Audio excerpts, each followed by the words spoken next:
ஒரு பெண்ணிடம் எப்படி கட்டுப்பாடாக நடந்து கொள்ள வேண்டும் என்கிற பயிற்சியை ஒரு ஆண் தனது அம்மாவிடம் பயிற்சி பெறுகிறான். அந்த பயிற்சி 8 வயசு வரைக்கும் அவன் அந்த பயிற்சியை அம்மாவிடமிருந்து பெறுகிறான். ஒரு அம்மாவிடமிருந்து ஆண் பெண்களிடம் எப்படி பழக வேண்டும், எப்படி உண்மையாக பழகணும் அல்லது பாதுகாப்பாக இருக்கணும், பெண்களுக்கு பாதுகாப்பாக இருக்கணும், அதே சமயத்தில் கட்டுப்பாடாக எப்படி இருந்து கொண்டு அவர்களிடம் அன்பை செலுத்த வேண்டும் அப்படிங்கிற அந்த பயிற்சியை ஆண் குழந்தை எங்கேருந்து பெறுகிறான் என்றால் அம்மாவிடமிருந்து பெறுகிறான். அம்மா கிட்ட இருந்து பெறும்போது இப்போ அம்மாவிட்ட ஒரு பாலியல் உறவு நோக்கம்லாம் இருக்காது. இப்போ மனைவி கிட்ட இருந்தால் ஒரு ஆண் பாலியல் உறவு தேவையை பூர்த்தி ஆனால் ஒரு அம்மா கிட்ட எப்படி பழகிறான், அந்த பாலியல் உறவு தேவை அதெல்லாம் இல்லாமல் எப்படி கட்டுப்பாடாக ஒரு பெண்ணிடம் நடந்து கொள்வது என்கிற பயிற்சியை அவன் பெறுகிறான். அது மாதிரி ஒரு பெண் குழந்தை என்ன பண்ணுறா அப்படின்னா தனது தந்தையிடமிருந்து என்ன பயிற்சி பெறுகிறார், ஒரு ஆணிடம் எப்படி கட்டுப்பாடாக நடந்து கொள்வது அப்படி கிடையாது. ஒரு ஆணை தன்னிடம் எப்படி கட்டுப்பாடாக நடக்க செய்வது, ஒரு ஆண் தன்னிடம் எப்படி கட்டுப்பாடாக நடந்து கொள்ள வேண்டும் என்கிற பயிற்சியை ஒரு தனது தந்தையிடமிருந்து பெற்றுக்கொள்கிறார். இந்த பயிற்சி அப்படி கிடைக்குது. அதனால் ஒரு ஆண் தனது அம்மாவை கட்டி பிடிப்பான், முத்தம் கொடுப்பான், அதெல்லாம் பண்ணும்போது ஆனால் அதில் ஒரு வேறு காமம் எதுவும் இருக்காது. காமம் இல்லாமல் ஒரு பெண்ணை எப்படி முத்தமிடுவது, எப்படி கட்டி பிடிப்பது, எப்படி ஒரு பெண்களிடம் பழகுவது என்கிற அந்த பயிற்சியில் கட்டி பிடிக்கிறதோ முத்தமிடுவதோ காமத்தில் சேராது என்கிற பயிற்சியை எப்படி பெறுகிறான், எப்படி அப்படிங்கிற ஒரு விழிப்புணர்வை தெளிவை அப்படி ஒரு அறிவை எங்கிருந்து பெறுகிறான், தனது தாயிடமிருந்து பெறுகிறான். கட்டிப்பிடிப்பதாலோ முத்தமிடுவதாலோ அது அது அது ஒரு காமத்தில் சேராமல் கட்டிப்பிடிக்க முடியும், ஒரு பெண்ணை கட்டிப்பிடிக்க முடியும், முத்தமிட முடியும். அதை எப்படியெல்லாம் ஒரு அம்மா கிட்ட எப்படியெல்லாம் பழகணும், ஒரு காம நோக்கம் இல்லாமல் ஒரு பெண்ணிடம் எப்படி பழகுவது, ஒரு தோழியிடம் ஒரு சகோதரியிடம் எப்படி பழகுவது, அதற்கான பயிற்சியை தான் ஒரு ஆண் குழந்தை எங்கே பெறுகிறான், அம்மா கிட்டேருந்து பெறுகிறான். அது மாதிரி ஒரு பெண்ணும் ஒரு காம நோக்கம் இல்லாமல் ஒரு ஆண் தன்னிடம் எப்படி பழக வேண்டும் என்கிற அந்த பயிற்சியை எங்கே எடுத்துக்கிறான்னா அப்பா கிட்டேருந்து எடுத்துக்கிறான். அப்பாவை கட்டி பிடிப்பா, முத்தம் கொடுப்பா, கன்னத்தில் முத்தம் கொடுப்பா, கட்டி பிடிப்பா, எப்படியெல்லாம் தன்னிடம் காம நோக்கம் இல்லாமல் காம நோக்கம் ஏற்படாமல் எப்படி ஒரு ஆண் தன்னிடம் பழக வேண்டும் என்கிற அந்த பயிற்சியை பழக அனுமதிக்க வேண்டும் என்கிற அந்த பயிற்சியை ஒரு பெண் தனது தந்தையிடமிருந்து பெற்றுக்கொள்கிறாள்.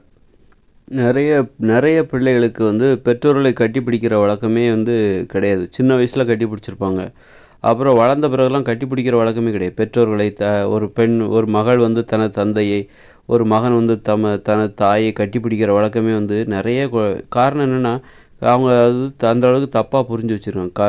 கட்டி பிடிச்சா அது காமம், கன்னத்தில் முத்தமிட்டால் அது காமம் அப்படின்னு சொல்லிட்டு அதனால் ஒரு தவறான புரிதலை அவர்களுக்கு, அதனால் ஒரு பெற்றோர்களுக்கும் பிள்ளைகளுக்கும் ஒரு இடைவெளி, ஒரு வயசுக்கு அப்புறம் விலகி நின்று தான் பேசுவாங்க. கையை கூட தொட மாட்டாங்க பெற்றோர்களுடைய கையை. அந்த அளவுக்கு ஒரு தவறான புரிதலை அவங்களுக்கு கற்றுக் கொடுக்குறாங்க. கட்டுப்பாடு என்கிற பெயரில் தொடாமலே ஒரு அம்மாவை தொடாமலேயே அன்பை வெளிப்படுத்த பழகும்போது அந்த பாசங்கிறது இல்லாமல் உண்மையான அன்புன்னா என்ன, உண்மையான அன்பை பற்றிய ஒரு குறைவான அறிவு தான் அவங்களுக்கு இருக்கும். ஒரு அம்மானா அம்மாவை அம்மா கட்டி பிடிக்கிற பிள்ளைகள் எத்தனை பேர் இருக்காங்க? நிறைய பேர் இந்த உலகத்தில் நிறைய பேர் அம்மாக்களெல்லாம் கட்டி பிடிக்கிறதில்ல, கொஞ்சம் கட்டி பிடிக்கிறது கிடையாது. ஒரு அப்பாவை கட்டி பிடிக்கிற மகள்கள் இந்த உலகத்தில் எத்தனை பேர் இருக்காங்க? சும்மா தூரத்தில் ஒரு இடைவெளி பெற்றோர்களுக்கும் அவர்களுக்கும் ஒரு இடைவெளி. அப்போ கட்டி பிடிக்கிறது இதெல்லாம் ஏதோ அது தவறான, கட்டி பிடிக்கிறது காமம் போல, காமத்தில் சேர்ந்தது, கட்டி பிடிப்பது காமத்தில் சேர்ந்தது, கன்னத்தில் முத்தமிடுவது காமத்தில் சேர்ந்தது அப்படின்னு சொல்லிட்டு கையை கூட பிடிக்க விட மாட்டாங்க சில பெற்றோர்கள். அந்த அளவுக்கு அதுக்கு காரணம் என்னென்னா ஒரு காமம் பற்றிய ஒரு தவறான புரிதல் அப்படிங்கிறது தான். அதனால் காமம்னா கட்டி பிடிக்கிறதுனால அது காமத்தில் சேர்ந்தது, கன்னத்தில் முத்தமிடுவது, இந்த மாதிரி அறியாமையோடு அன்பை பற்றிய ஒரு தவறான புரிதலோடு பிள்ளைகள் வளர்க்கப்படுகிறார்கள். அதனால் அன்பிற்கு நம்ம ஒரு தெளிவான விளக்கம் கொடுக்க வேண்டிய பொறுப்புணர்வு பெற்றோர்களுக்கு இருக்கிறது. பெற்றோர்களுக்கு என்ன பொறுப்பு இருக்குன்னா, அன்புன்னா என்ன, ஒரு பெற்றோருடைய அன்பு என்ன, ஒரு காம நோக்கம் இல்லாமல் அந்த பிள்ளைகளுக்கு ஒரு அன்பு எப்படிப்பட்டதாக இருக்கும், காம நோக்கம் இல்லாத அன்பு எப்படிப்பட்டதாக இருக்கும், அதற்கான வரையறைகள் என்ன, அதற்கான எல்லைகள் என்ன, அதற்கான அனுமதிகள் என்ன அப்படின்ட்டு அந்த பெற்றோர்கள் தங்கள் பிள்ளைகளுக்கு சொல்லிக் கொடுக்க வேண்டிய அந்த பொறுப்பு இருக்குல்ல, அது பெற்றோர்களுக்கு இருக்குது.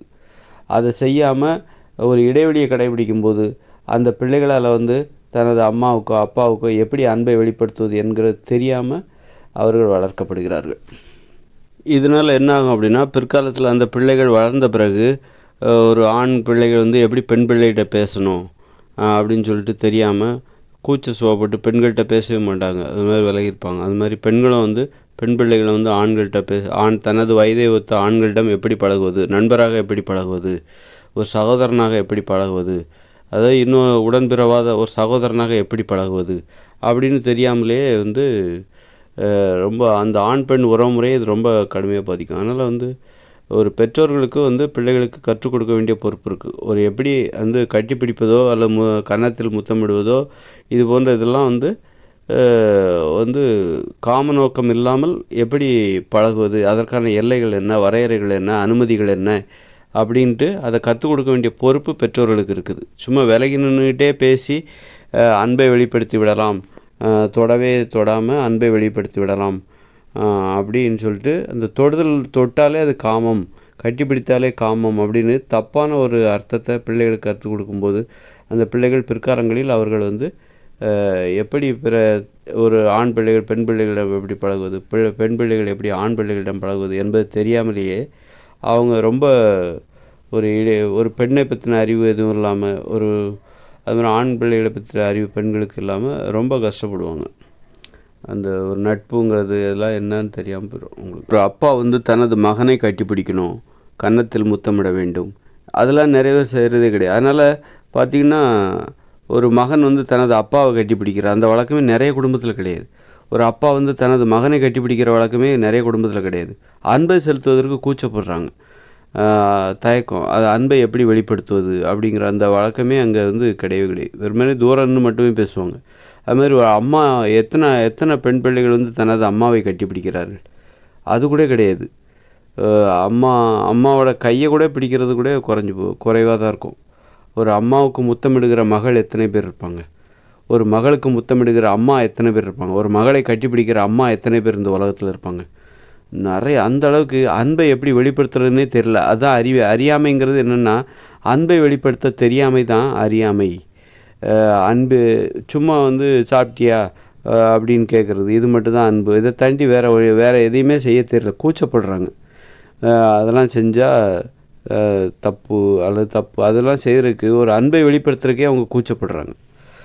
அதனால் ஒரு அம்மாவை கட்டிப்பிடிக்கிற மகள் எத்தனை பேர், மகளை கட்டிப்பிடிக்கின்ற அம்மா எத்தனை பேர். சின்ன வயசில் கட்டிப்பிடிப்பாங்க, அதுவே ஒரு வயசுக்கு வந்ததுக்கப்புறம் அந்த கட்டிப்பிடிக்கிற வழக்கமே இருக்காது.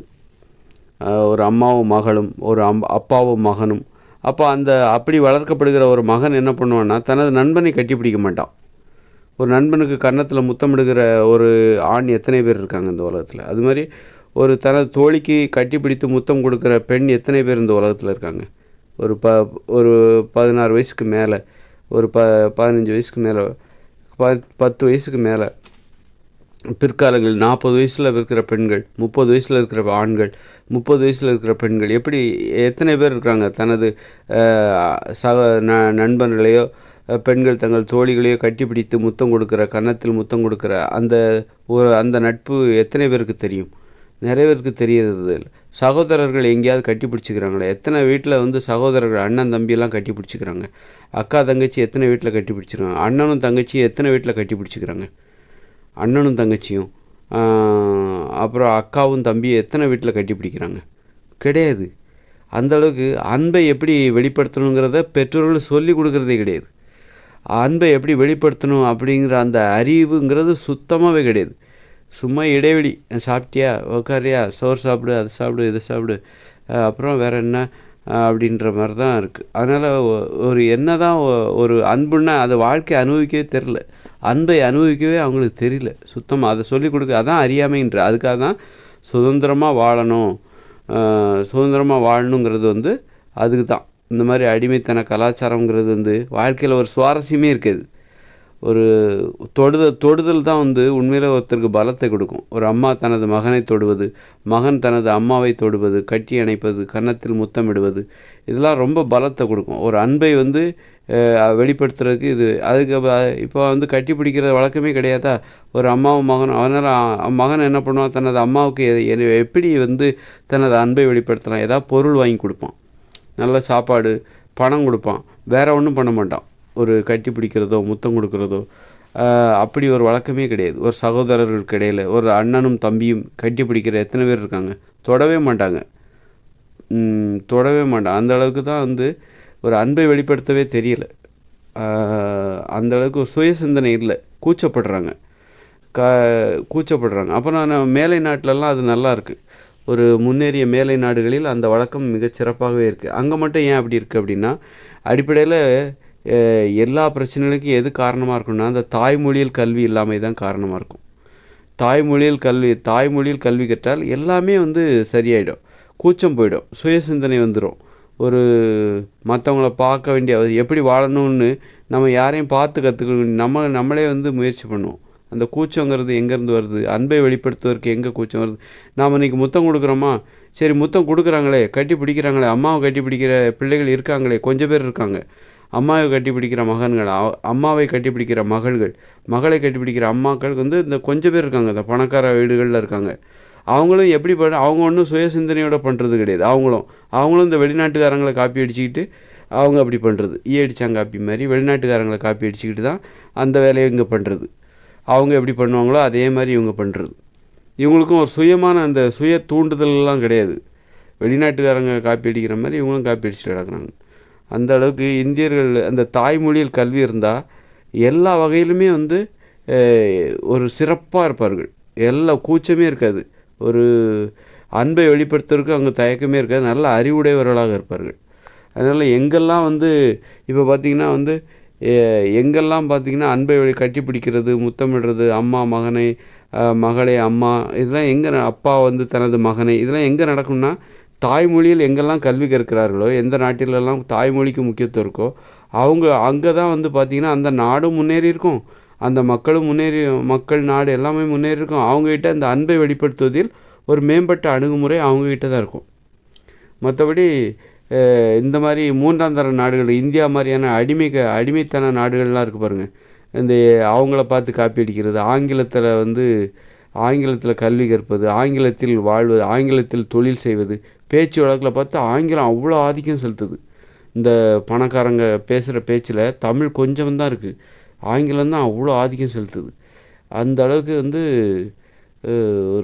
சும்மா ஒரு சுயசிந்தனை இல்லாத அடிமைகளைத்தான் இந்த கல்வி முறை உருவாக்கி கொண்டிருக்கிறது. எதை எடுத்தாலும் அவங்கள பார்க்குறாங்க. நம்ம எப்படி அன்பை செலுத்த வேண்டும், எல்லாத்துக்குமே எப்படி பேசணும் அது அவங்கள பார்க்குறது, எப்படி என்ன சாப்பிட்ணும், அவங்க என்ன சாப்பிட்றாங்களோ அதுதான் சாப்பிட்றது, அவங்க என்ன ட்ரெஸ் போடுறாங்க அதுதான் இவர் போடுவார், அவங்க எப்படி வாழ்கிறாங்களோ அதுதான் இவர் வாழ்ந்துட்டுருப்பார், அவங்க எப்படி அன்பு செலுத்துகிறாங்களோ அதுதான் இவர் பண்ணிகிட்ருப்பார். அப்படி தான் வந்து நம்மலாம் வந்து அன்பு செலுத்த தெரியல. அதனால தான் நம்ம சண்டை போட்டுட்ருக்கோம். ஏன் அன்பை கண்டிப்பாக செலுத்தணும் அப்படின்னா, அன்பு செலுத்தலைன்னா நீ சண்டை போட ஆரம்பிச்சிருவேன். ஏதாவது ஒன்று தான் செய்யணும். ஏதாவது நம்முடைய கவனம் எங்கே இருக்கணும், அன்பை செலுத்துவதில் இருக்கணும். இப்போ அன்பு செலுத்துறதுக்கு இவ்வளோ தடைகள் இருக்குது. ஒரு அம்மாவும் மகனும் கட்டி பிடிக்கிறது கிடையாது, ஒரு அப்பாவும் மகனும் கட்டி பிடிக்கிறது கிடையாது, ஒரு அண்ணனும் தம்பியும் கட்டி பிடிக்கிறது கிடையாது, அக்காவும் தம்பி அண்ணனும் தங்கச்சியும் கட்டி பிடிக்கிறது கிடையாது, தொடுறதே கிடையாது, கன்னத்தில் முத்தமிடுவது கிடையாது, கொஞ்சுறது கிடையாது. அப்புறம் என்ன ஆகும் அப்படின்னா, அப்போ அன்பை செலுத்துவதற்கு நீங்கள் தடை போட்ட அதுக்கான அதை கத்தேன்னு கொடுக்கல அப்படின்னா இவங்க என்ன பண்ணுவாங்கனாக்கா, ஒன்று சும்மா இருப்பாங்க, இல்லைனா சண்டை போடுவாங்க. அன்பை அதாவது கட்டி பிடிச்சி முத்தம் கொடுத்து கொஞ்சுறது, அண்ணன் தங்கச்சியை கொஞ்சுறது, அக்கா வந்து தம்பியை கொஞ்சுறது, இதெல்லாம் நீ கற்றுக் கொடுக்கணும். இல்லைன்னா சண்டை போடுவாங்க. நல்லா கவனித்து பார்த்தீங்கன்னா 30 வருஷத்துக்கு முன்னாடி வீடு தோறும் சண்டை நடக்கும். அக்காவுக்கும் தங்கச்சிக்கும், அண்ணனுக்கும் தம்பிக்கும், தம்பிக்கும், தங்கச்சிக்கும் அக்காவுக்கும் ஒரே சண்டை நடக்கும். வீடுக்கு வீடு சண்டை. காரணம் என்னென்னா, அவங்களுக்கு எப்படி அன்பை கற்றுக் கொடுப்பது என்பது சொல்லிக் கொடுக்கப்படவில்லை. அதனால தான் அவங்க சண்டை போட்டுக்கிறாங்க. வீட்டில் பார்த்திங்கன்னா அவ்வளோ அடித்தடி, முடியை பிடிச்சிட்டு அடி கம்மங்குத்து தான் வீட்டுக்குள்ளே அந்த சகோதரர்களுக்கு இடையில் சண்டை. காரணம் என்னென்னா, சண்டை போடுவதற்கு தான் அவர்கள் கற்றுக் கொடுக்கிறார்களே தவிர, அந்த தொடணுங்கிறது ஒரு தேவை. அப்போது அன்பை செலுத்துவதற்காக நீ தொடணும். அப்போ இவங்க என்ன பண்ணுறாங்க அப்படின்னா, அந்த சண்டை போடுவதன் மூலமாக தொட்டுக்கொள்கிறார்கள். அந்த சண்டை போடுவதன் மூலமாக அடிப்பதன் மூலமாக அடிப்பது, குத்துவது, இதன் மூலமாக தொடுகிறார்கள். அப்புறம் திட்டுவதன் மூலமாக அந்த இதயத்தை தொடுகிறார்கள். கெட்ட வார்த்தை போட்டு திட்டுறது, அசிங்கப்படுத்துறது, குடும்பத்துக்குள்ளே ஒரு அம்மா மகனை அல்லது அப்பா மகனை, இப்படி அக்கா தங்கச்சியை திட்டி புண்படுத்தி அந்த இதயத்தை தொடுகிறார்கள். எப்படி தொடரணும்னு தெரில, எப்படி இதயத்தை தொட வேண்டும், எப்படி ஒரு உடம்பை தொடணும், கட்டி பிடிக்கிறது, முத்தம், அதுக்கு தடை விதிக்கும் போது தான் இங்கே சண்டையே வருது. அப்போ சண்டை போடக்கூடாதுன்னா, இந்த குடும்பத்தில் சண்டையே போடக்கூடாது அப்படின்னா, நீ கட்டி பிடிக்க கற்றுக்கொடு, நீ முத்தமிட கற்றுக்கொடு, எப்படி கொஞ்சுறது, அக்காவை தம்பி எப்படி கொஞ்சுறது, அம்மாவையும் மகனையும் எப்படி கொஞ்சுறதுன்னு கற்றுக்கொடு, கையை பிடிச்சிக்கிட்டு நடந்து போக கற்றுக்கொடு, தோளில் கை போட்டு தோளில் எப்படி கை போட்டு நடக்கணுங்கிற அந்த அப்பாவுக்கு அப்பாங்கிற மகனுக்கு கற்றுக்கொடு. மகனோட தோளில் எத்தனை தந்தை தோளில் கை போடுறாங்க. அதனால தான் இங்கே சண்டைகள் அதிகமாகுது, இங்கே கலவரம், ஏன் வன்முறைகள் அதிகமாகுது, ஏன் மத கலவரங்கள், ஏன் எல்லா நாட்டிலையும் தான் மதம் இருக்குது, அமெரிக்காவில் கூட தான் இருக்குது, இந்து மதம், கிறிஸ்தவ மதம், முஸ்லீம் மதம் எல்லாமே அங்கே தான் இருக்குது. அவங்க என்ன சண்டை போட்டுக்கிட்டாருங்க, அங்கே வன்முறை ஈடுபட்டு, ஏன் இங்கே? அப்போ அதுக்காக மதத்தை நான் நியாயப்படுத்தலை. ஆனால் வன்முறைங்கிறது அந்த மத வெறிங்கிறது இருக்குது. ஆனால் அதுக்காக ஏன்னா அவங்க அன்பை கற்றுக் கொடுக்க அவர்கள் தெரிந்திருக்கிறது, அவர்களுக்கு கட்டிப்பிடிக்க தெரிஞ்சிருக்கு, நமக்கு அது தெரில.